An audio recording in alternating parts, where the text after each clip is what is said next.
Émission numéro 4 des ambassadeurs de notre commune. Aujourd'hui, rencontre avec un politique. Il a été député, sénateur, ministre wallon et membre fondateur d'un parti. Rendez-vous avec José Darras.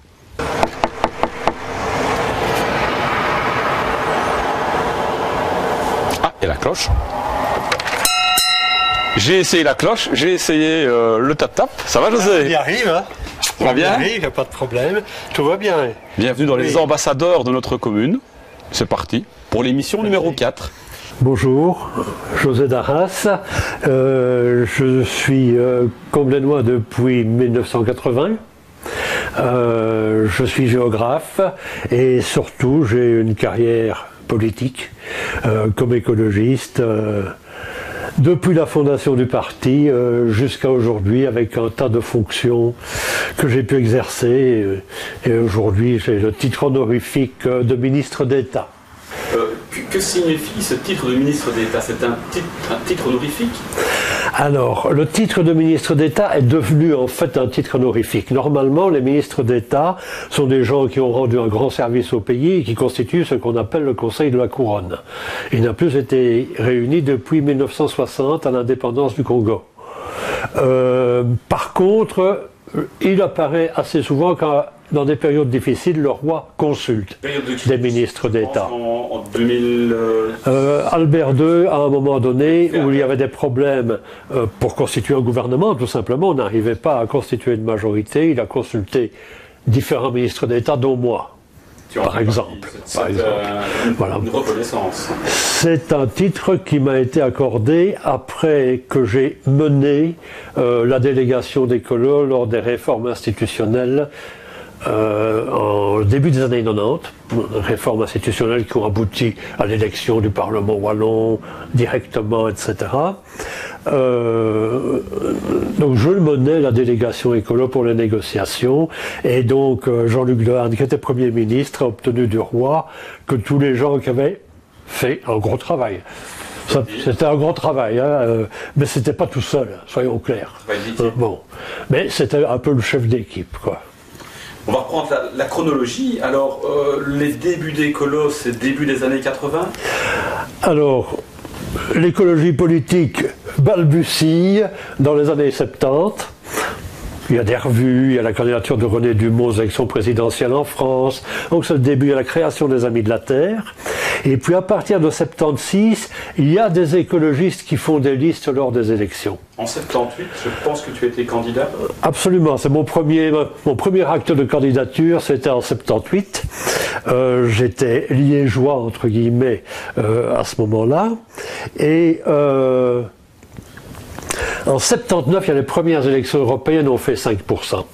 Et à ce moment-là, on se dit, il ne faut plus chipoter, on va créer quelque chose de permanent, de stable, un mouvement politique qui s'occupera essentiellement de la dimension politique, et c'est la création d'Écolo en 1980, et je fais partie des membres fondateurs, donc en 1980. Qui était avec toi dans ces membres fondateurs, dans les Liégeois? Dans les Liégeois, il y avait... Je ne sais pas si les noms sont spécialement connus. Il y a Théo Bruyère qui deviendra échevin dans la majorité à Liège en 82. Martial Mulenders qui a été échevin à Visé. Ce ne sont pas des gens forcément très connus, mais ce sont des gens qui sont là depuis toujours. Et c'est à peu près tout. Il y a Gentil qui sera tête de liste à Serein. Et qui est un ancien élève à moi aussi, parce que j'étais enseignant. Ah oui. Alors, et dans ceux, je veux dire, que l'on connaît, qui ont fait une carrière politique autre que liégeois, il y avait qui à l'époque de la création? Le plus connu est sans doute Paul Lannoy, qui est vraiment un des pères fondateurs tout au début. En 76, il menait déjà une liste aux élections de la fusion des communes, aux élections communales à Namur. Donc il y avait Paul Lannoy, d'autres, Georges Trussard qui était sénateur, et très vite aussi, je ne sais pas s'il était tout à fait dans les fondateurs, Olivier Deleuze, qui va être, avec moi, un des premiers parlementaires écologistes en 1981. C'est un des tout premiers, peut-être pas dans le membre fondateur, mais un des tout premiers en tout cas à être parlementaire dans votre... Tout à fait. Donc nous étions tous les deux, avec deux collègues d'Agalef, qui allaient devenir Groen, donc les écologistes flamands, et donc nous étions 4. Et par les curiosités du système de l'époque, nous étions 5 au Sénat. Il y avait 5 sénateurs et... Alors l'écologie, le mouvement écolo, on le voit aussi bien en France, en Allemagne, un peu partout. Qui a été le premier ici, au niveau européen, à lancer ce parti? Est-ce que c'était phasé? Ça s'est passé en même temps? C'est très très difficile à dire. Pour moi, le déclencheur, c'était René Dumont, qui était un agronome. Très préoccupé par les problèmes du tiers-monde, qui avait beaucoup travaillé dans les problèmes du tiers-monde, sur le problème de la faim dans le monde, etc. Et qui, en 74, s'est présenté aux élections présidentielles en France. Et nous sommes très proches de la France. On regarde la TV française, donc on est directement influencé, soutenu par les Amis de la Terre français. 2 ans après, on créait les Amis de la Terre en Belgique, et les choses se sont mises à rouler. Voilà. Il y avait des Américains également qui étaient dès le début des gens qui écrivaient. C'est pas forcément des gens qui allaient devenir parlementaires, mais c'était des gens qui faisaient des bouquins. Les plus anciens bouquins datent même des années 60. Une scientifique américaine que je cite toujours, un grand précurseur, s'appelle Rachel Carson, et qui avait écrit un livre qu'elle avait appelé Le printemps silencieux. Et le printemps silencieux, c'est celui où on n'entend plus d'oiseaux. Pourquoi est-ce qu'on n'entend plus d'oiseaux? Parce qu'il n'y a plus d'insectes. Et parce que les insecticides ont donc tué les insectes et donc les oiseaux disparaissent. C'est d'une actualité extraordinaire. On est en plein dedans. On est en plein dedans 50 ans après. 1981, première élection pour toi comme député à la Chambre des représentants. Et puis une longue période de 80 à 99 parlementaires, mais dans différents endroits, aussi bien à Namur qu'au Sénat qu'à la Chambre. Oui, donc pendant toute une période, on ne va pas entrer dans les détails, c'était le triple mandat automatique, donc 10 ans à la Chambre, 4 ans au Sénat, mais en même temps à la région Wallonne, on ne touchait qu'une indemnité parlementaire, et à la région et à la communauté française. Donc, et puis en 95, je suis élu à la région Wallonne, c'est ce que je voulais. Mais je suis aussi désigné sénateur de communauté. Donc à nouveau, je fais le triple mandat. Pendant 18 ans, j'ai fait le triple mandat. C'est un sénateur, mais sans être élu direct au Sénat, quoi. Sans être élu direct au Sénat. Voilà. Et là, c'est pendant des années, c'est des choses comme commission de l'intérieur à la Chambre, au Sénat, avec des personnalités. Louis Tobac, par exemple, des gens comme ça, qui étaient vraiment passionnants, vraiment. C'est l'enseignement, la communauté française, c'est plutôt l'environnement au niveau de la région Wallonne, et donc dans chaque assemblée, on a un petit peu ces spécialisations, et ça permet aussi de devenir écouté au fil du temps. Exactement, exactement. Et puis donc là, longue carrière comme parlementaire, et puis là, je pense que tu ne t'y attendais pas, enfin c'était pas spécialement un plan de carrière, mais ça s'est avéré comme ça. 1999-2004, ministre wallon des Transports, de l'Énergie, de la Mobilité, vice-premier ministre, hein, oui. Ainsi. Avec, dans ce gouvernement, il y avait Michel Dardenne. Tout à fait. José Appart, un petit mot peut-être sur Michel Dardenne Eh bien, Michel Dardenne, je n'ai eu aucun problème avec lui. Il était ministre du budget. Tout le monde sait son problème d'alcool. Bon. Et sa façon parfois d'apparaître un peu comme un comique. Mais au niveau du travail, je n'ai eu aucun problème. Et quand il donnait sa parole, la parole était tenue. C'était loin d'être un comique au niveau du travail. C'était quelqu'un de très intelligent, mais qui a été, ne tournons pas autour du pot, qui a été détruit par l'alcool.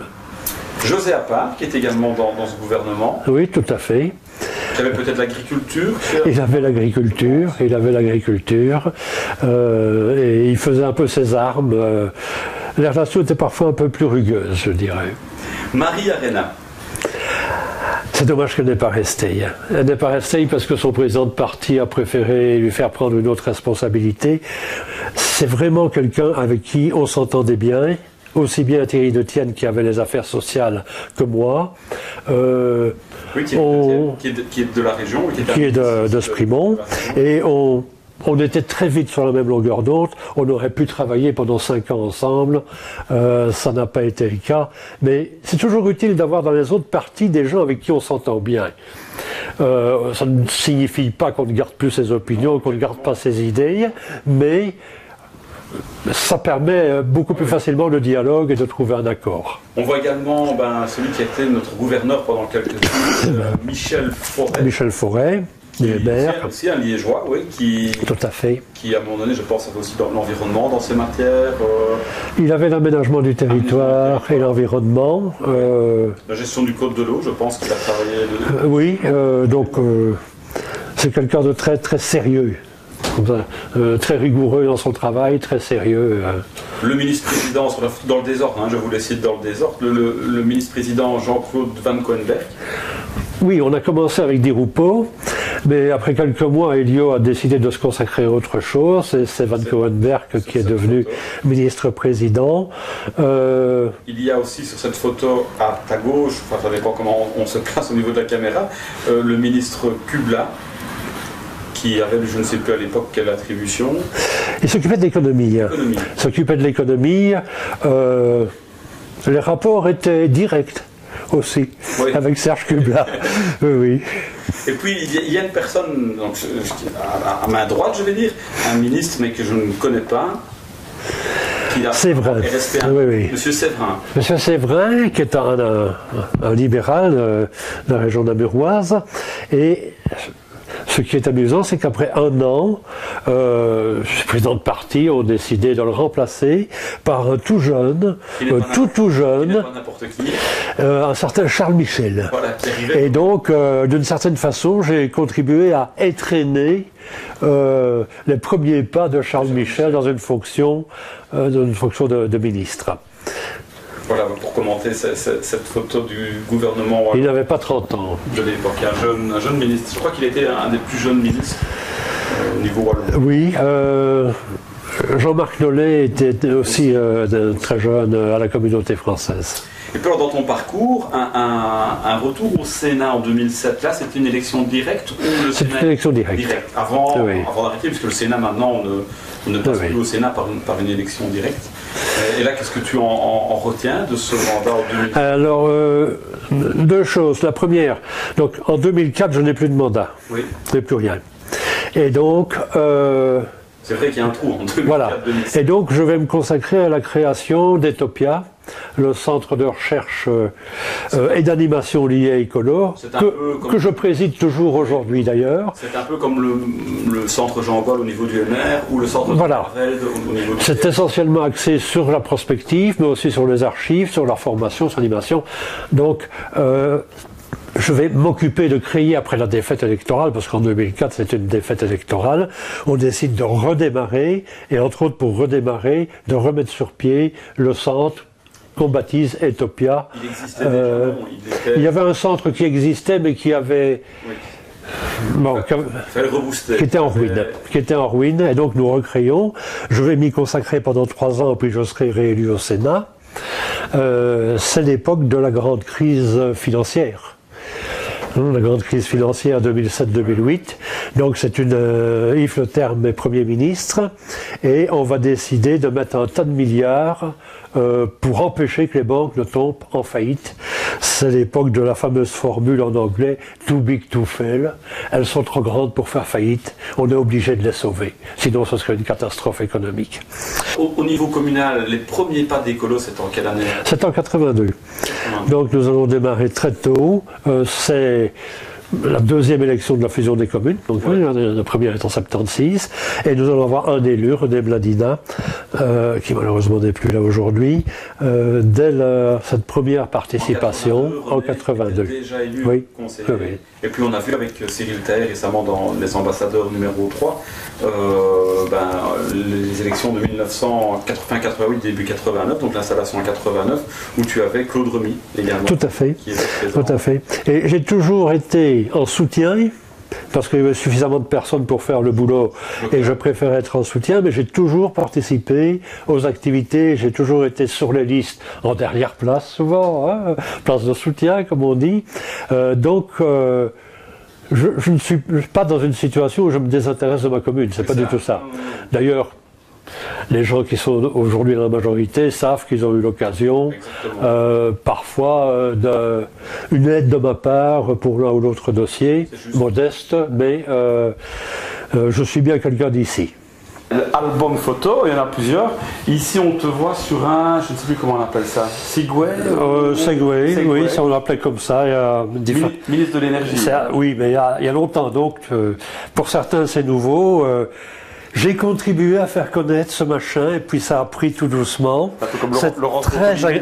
C'est très agréable. Autre photo, même pas photo, un bouquin carrément, il y a un bouquin sur le parti qui est sorti, c'est sur les débuts, hein. C'est Utopia qui l'a édité, effectivement. Alors ça, sur les parlementaires, nous avons sauté les barrières de la base de Florène pour dénoncer la présence d'armes nucléaires sur une base en Belgique. C'était en quelle année? Ça, c'était en 85, en avril 85. Je suis là. Hein. Bon. Olivier Deleuze, là, etc. Dernièrement, on a vu des collègues actuels qui faisaient la même chose à Kleine-Brogel. La présidente, c'est ça? Zoé Genoc, qui est maintenant présidente des parlementaires écolos au Parlement bruxellois. Alors José, voilà, l'émission des ambassadeurs numéro 4 se termine. Le mot de la fin pour toi? Mais, je suis très content d'habiter une commune comme Comblain. Je pense qu'elle a un tas d'atouts. Peut-être faudra-t-il essayer dans l'avenir d'attirer un peu plus des couches de population plus jeunes, type classe moyenne ou des choses comme ça. Mais c'est une commune à taille humaine. Au niveau environnemental? Vraiment, au niveau environnemental, moi j'ai toujours été un amoureux du Condro. Donc, voilà, je suis ici dans la fin est du Condro, donc c'est vraiment le type de milieu varié que je préfère. Et je pense qu'elle a beaucoup d'atouts, elle en met en valeur, mais elle peut encore en mettre en valeur plus. Et si on pouvait arriver, par exemple en leur offrant une infrastructure, à attirer des PME, à attirer des habitants classe moyenne, ça apporterait plus jeunes aussi, ça apporterait sûrement beaucoup à la commune et ça apporterait beaucoup pour construire l'avenir de cette commune. Il y a déjà beaucoup de gens qui font un très bon travail, donc il y a vraiment beaucoup d'espoir et de choses positives pour l'avenir de Comblain.